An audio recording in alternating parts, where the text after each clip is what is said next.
All right, let's go through the tutorial just to learn a bit about the Amethyst framework and make some conclusion about it. I started with this stream a while back. I thought I didn't have any audio, but now I probably have. So let's check. Everything is okay. Mic. Okay.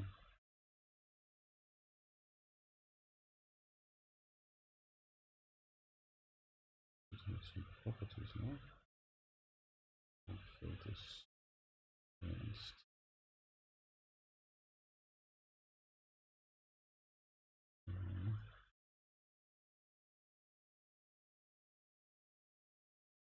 Well, I could add some filters here, but let's see them here. Maybe I can do this with that.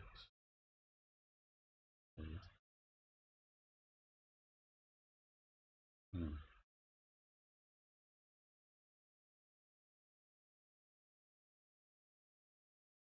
Yeah, like this. Okay.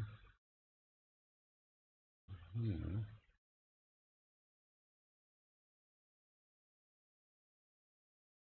Hmm.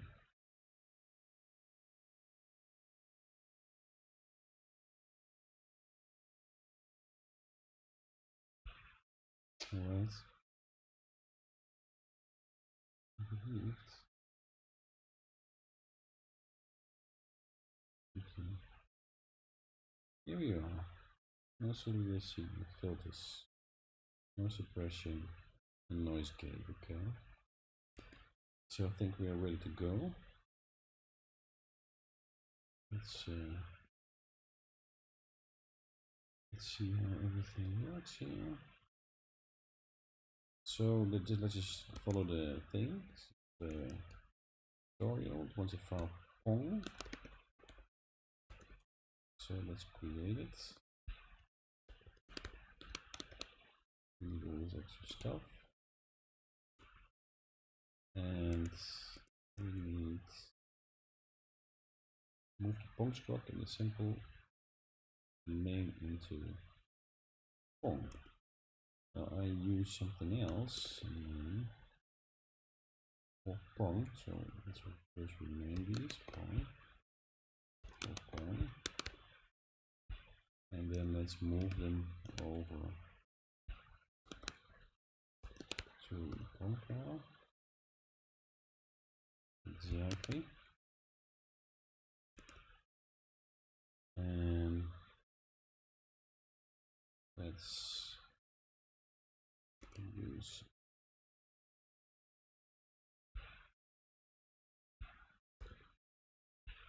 use this Pong. Okay.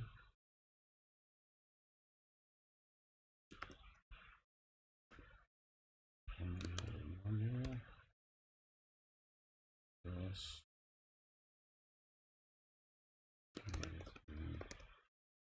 Pong into resolve. It's not public. Makes sense. Make it public. And now we have this with a lot of unused. So now let's get around in the world. First, in Pong, let's add a new method to a state implementation on start. This method is called when the state starts. Leave it empty for now. Okay. We have it here. Just the same. The state data game data is a structure given to all state methods. The important part of its content here is the world field. The world structure stores all of the game runtime data, entities, and components. Rendering the game using the camera. The first thing we need in our game is a camera. Exactly, that makes sense. define at the top. Let's do this. We are defining two different kinds of constants, height and width. These are public as they will be used in other modules. Okay, so let's make the camera. A nice feature, I can just copy it over. And let's initialize camera. Let's put it below. Let's rotate it. Okay. Interesting. It doesn't do the trick. So let's go like this. Okay. So let's see if we can figure this out by ourselves. Let's increase the size a bit for you guys. So we have here initialize camera with a world struct. We have a transform which essentially places the camera in the half based on let's say the 0.5, and then here it creates an entity. So an entity is being created in the world, and on this entity the camera to do installed, two-dimensional installed, which also takes this reading width and height, and it transforms it to a certain spot, which we define as row 6, and then it's being built. So the entity is built. I'm just curious how they programmed this. So create entities, an entity builder. Okay, so this reads like a trait. Exactly, it's the world trait. And then, so we don't know exactly how it's implemented. But what we can do, I cannot find any references yet. Okay, and with camera, with transform and build. So this reads also like the builder pattern, right? Okay. So it makes sense. The camera is placed like this. So we're actually in this kind of three-dimensional world. We need to initialize from the spokes and start method. This is cool. So here in the onStart method, we essentially define the world and initialize the camera. This all makes perfect sense. It's time to pedals. Okay, so again to constants. Over here, pedals. Deciding the struct. So copying this all over. Discuss in the editor. Struct Pong. Here.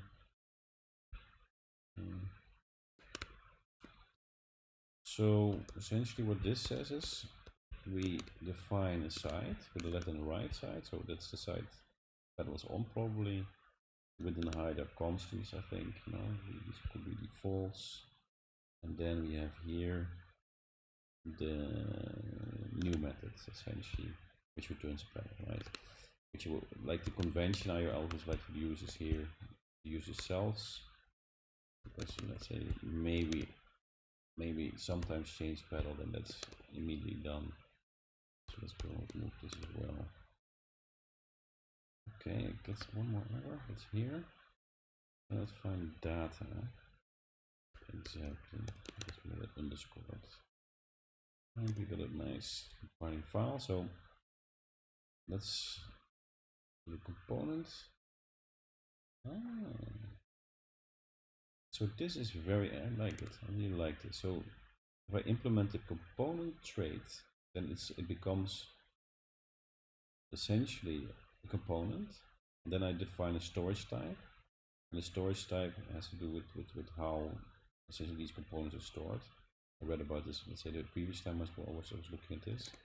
But I can really appreciate it.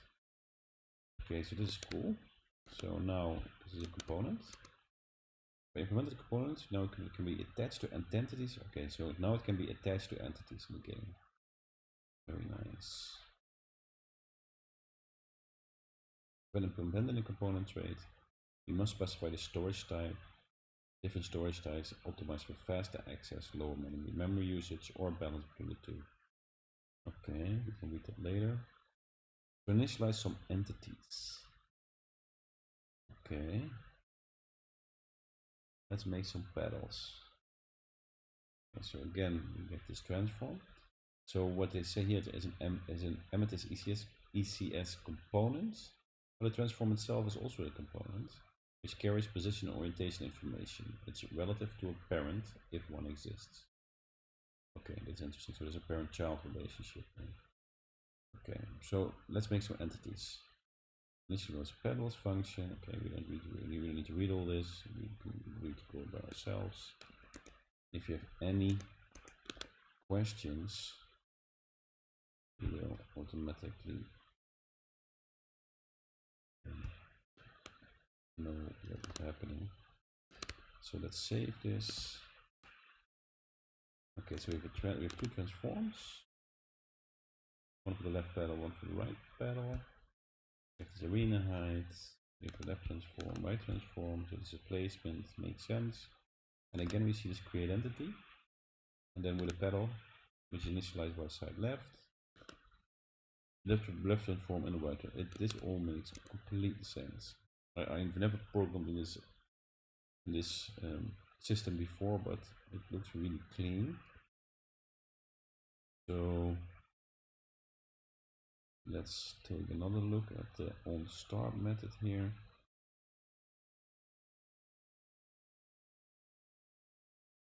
Okay. We did the onStart method with the following. So pedals before the camera. OnStart before the camera. We are going to initialize that. Okay, makes sense. Let's run our blank screen game. Okay, so let's run it, and we get an error. Unused inputs. What's the error? Cannot value my state. Okay, this application new is a main. That's a main. Okay. 36, I believe. Exactly. Now we need to use Pong. So also do all the rest. Do we get an image or not? That is the question.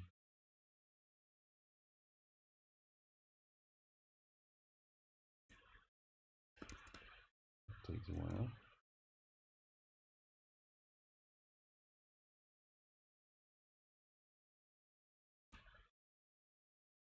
Done.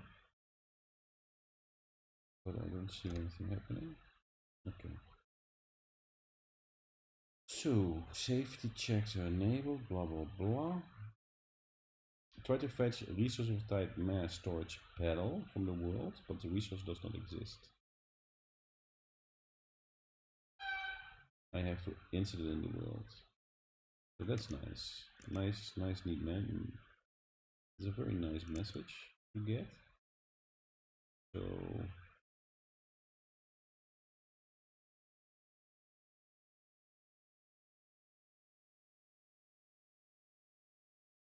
exactly. So what's wrong? For component to be used, there must be a storage component type resource set up in the world. The error message above means that we have registered the pedal component for an entity, but have not set up the storage before initialize pedals and onStart. So we have to register pedal. I have no idea why all this is needed, but it will make sense later. So we need to register the pedal. I have, what does this register do? This is again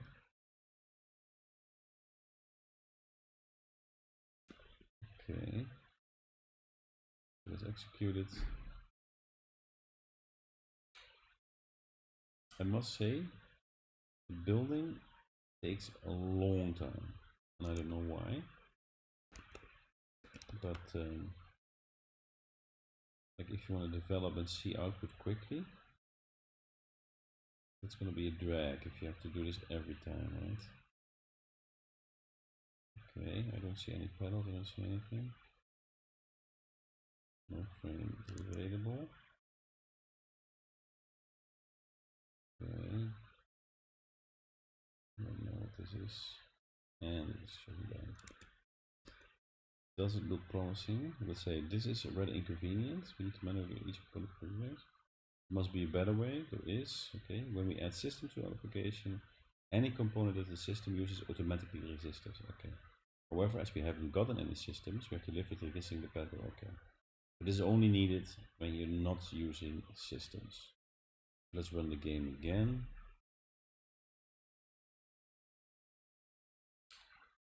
Bundles. We use these with bundle. Okay.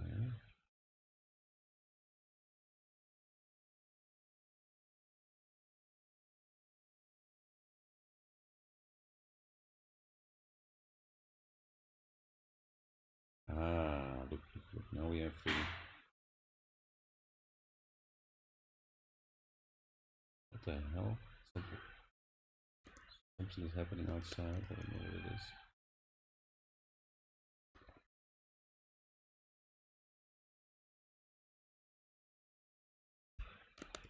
That's one bundle. Exactly.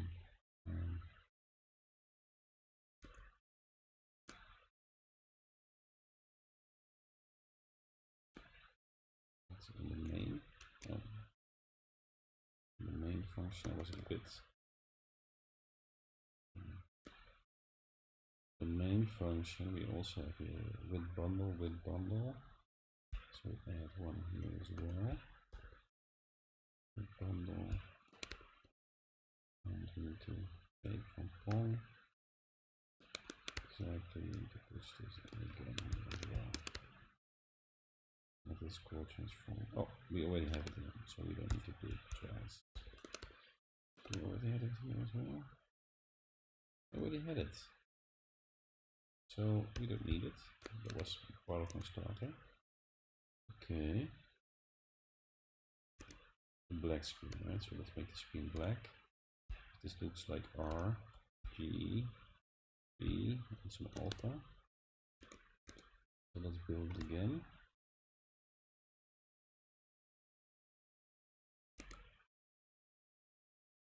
Cool.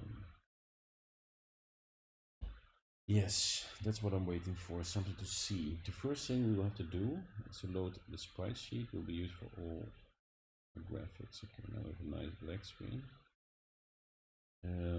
Create a texture folder in the assets directory of the project. This will contain the sprite sheet texture. Create texture folder in the assets directory. Okay, let's get to that.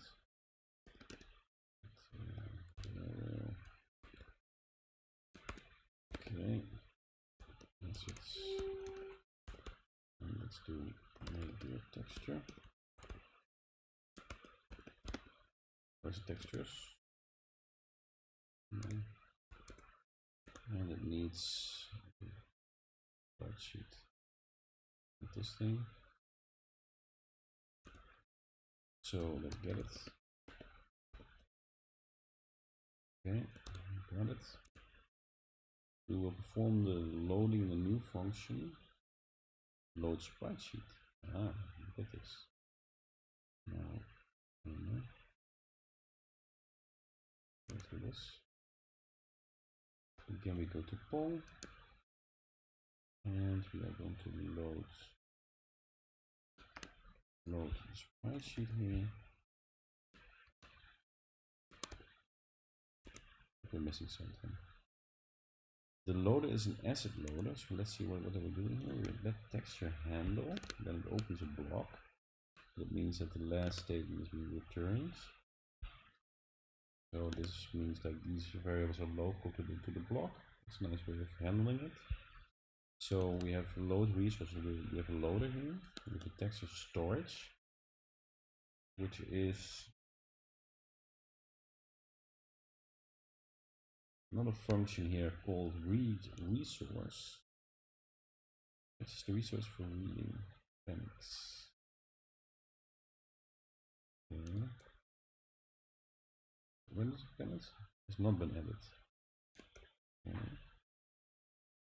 Texture storage. So we have a loader and a texture storage, and we have here the type asset storage texture. Okay, that's cool. The asset storage. We have assets, which is a vector storage with some.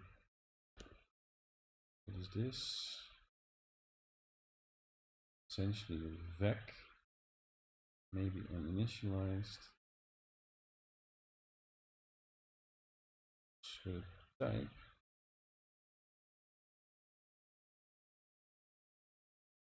Maybe a minute.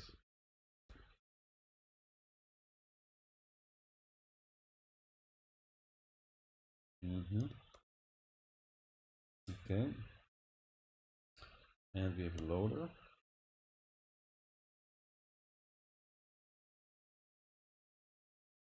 This is a part of the assets module of Amethyst. Okay, very cool. And then the loader loads the sprite sheet in the directory. There's a default image format. This from the core, but what does image format has? It's from Amethyst Randy. And that is an image texture config. Format can be an image format, can be specified. But essentially what happens is loader with the module. Okay, this is defined, so I like that. It is loads with a lot of types with an asset format into string. Jesus. Load from, and essentially what it does, a lot of types I see here. Types.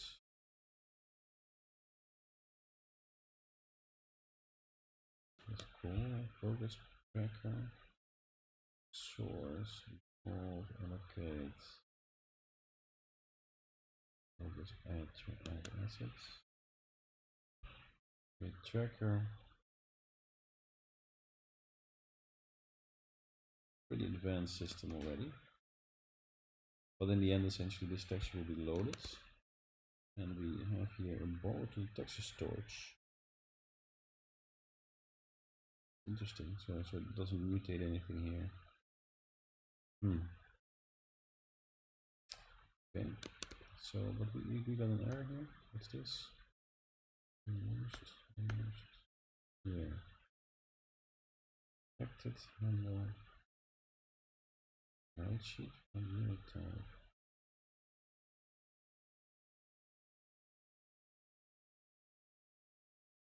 Okay, so it means, yeah, it means like there has to be something here before it passes. So the loader is an asset loader defined resource, not an entity. It's defined as a resource, but still part of our ECS world. It was created when we built our application in main, and it can read assets like object files, load PNG files as text in our case. Resources in specs are a type of data which can be shared between systems while being independent of entities, in contrast to components which are attached to specific entities. Okay. So resources shared. The asset storage texture is also a resource. This is where the loader puts the texture. It will load from our sprite sheet. In order to manage them while remaining fast, Amethyst does not give us direct access to the assets we load.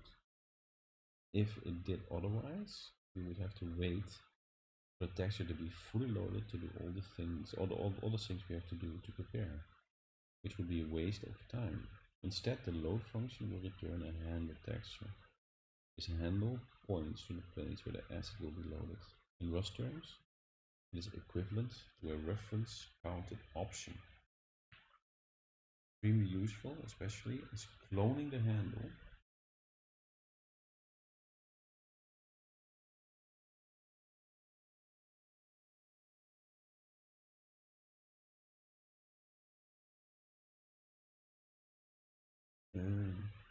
Here users cloning the handle does not clone the assets in memory. So many things can use the same asset as once. Alongside our sprite sheet texture, we need a file describing where the sprites are on the sheet. Let's create right next to the file called Pong sprite speed wrong. Okay. This is a Rust object notation. So let's go to the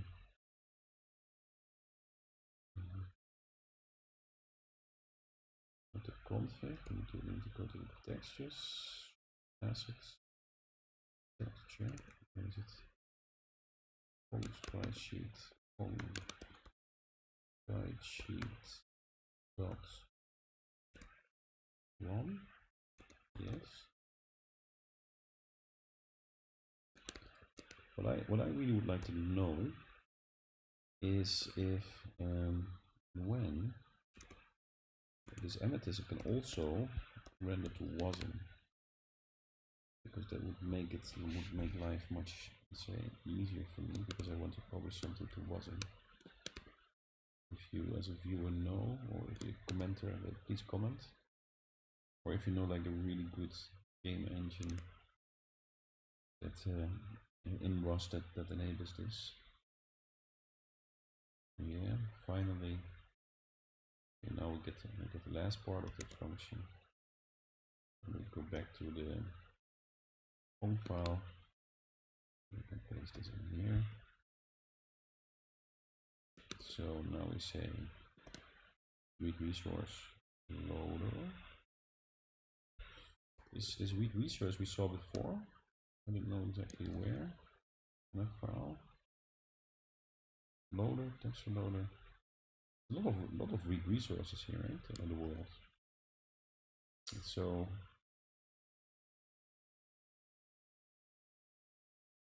yeah, sprite sheet 4 also read resource. It's a sprite sheet. And now we read the ROM file. Here we bind it to the texture handle. And we store it in the sprite sheet store. This is so just to read the sprite sheet, just to comprehend this, we need this texture handle.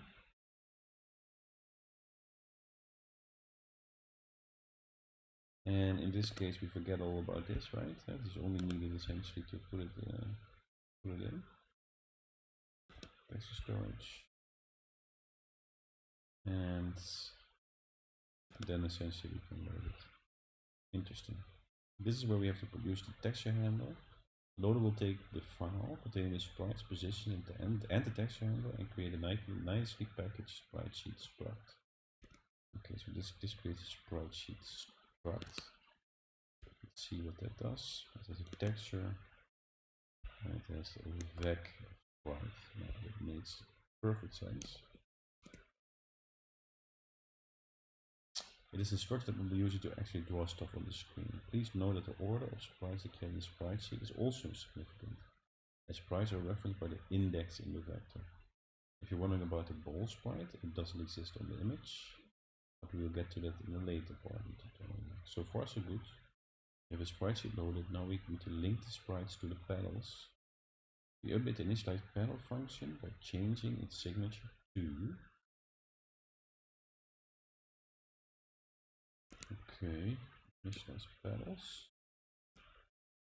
That is 13, yeah. And now we have a sprite sheet handle. So world and the sprite sheet handle. So I'm a bit lazy, so I'm just going to copy it over. Like this.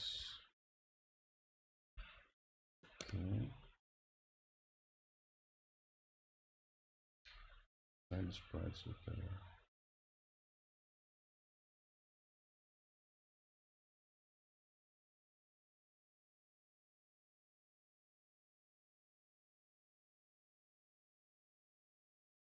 And where do we have to place it?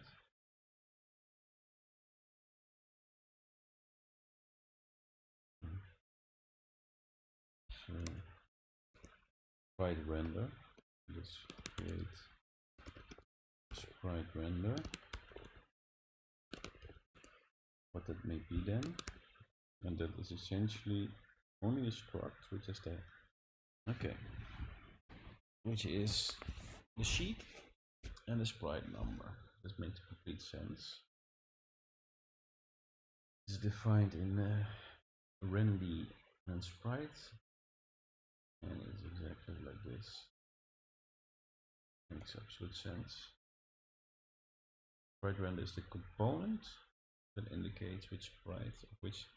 Oh, interesting. So that, and we have the entity again. For example, now we have a transformation, and then we place the sprite render for it to be complete. Next, we simply add the components to the petal entities. Exactly, with sprite render clone and the right click. Let's create entity render. Okay, let's create both.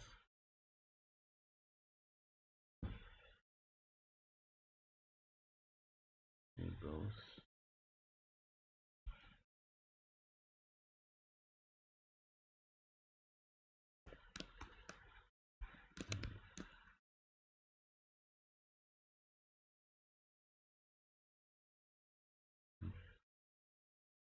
We're nearly there. We just have to wire up the sprites to the petals. We use it all together in the onStart method.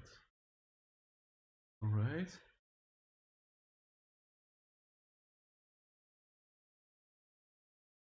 We need to load it exactly in the onStart. So under the register, right? No, above the register. Load the sprite sheet handle. And is that it? Is that it? Oh yeah. We need to get the sprite sheet handle. Okay. So now, what do we have? Run our game. Now, let's run it.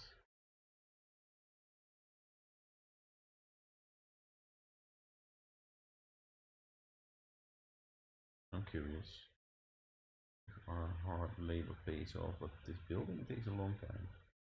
I do not see anything.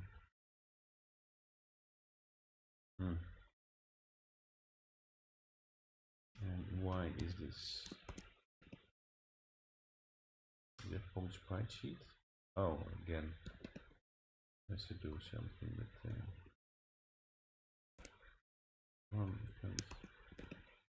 I've been rude sometimes. It's not doing the right stuff. Okay. So let's build again. Yeah, well, I don't know. It's like such a big system, man. So it has to link everything together. That's probably why it takes so long.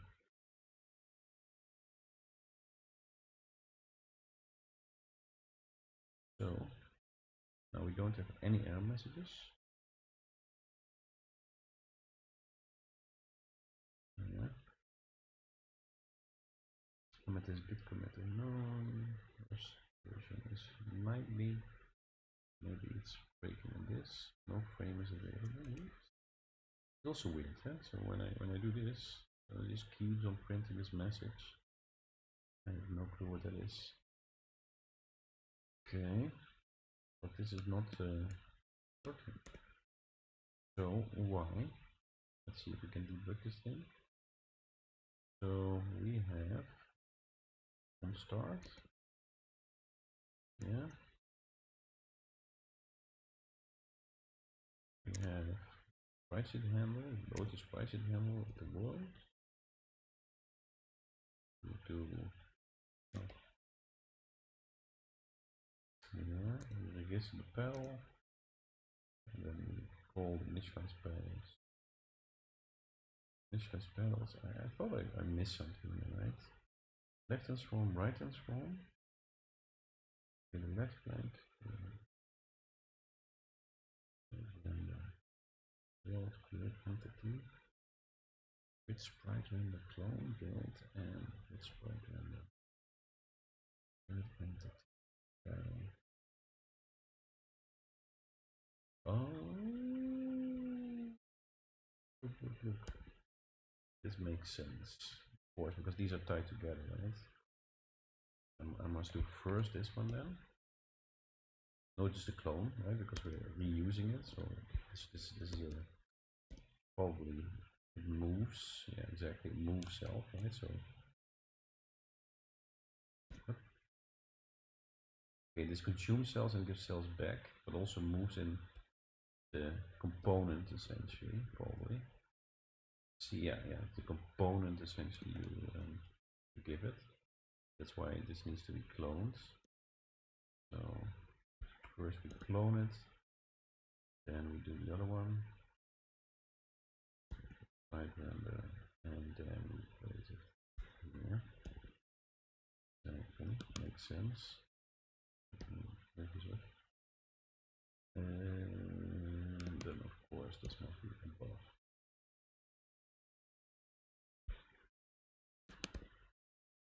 And we have some errors. This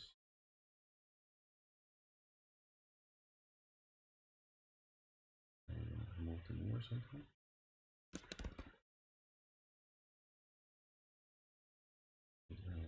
Oh, better.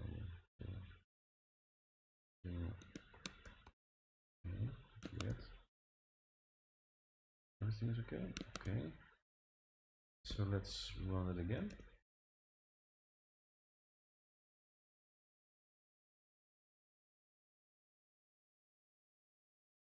If there are any questions, I see I have one viewer, which is just left. Then let it happen. And yes, we got two pedals on both sides. So this was my goal for this short stream, to just do another part of the tutorial. It's promising. We're still learning, and let's see how far we can get with this bear wheel. Thanks for watching, and have a great day.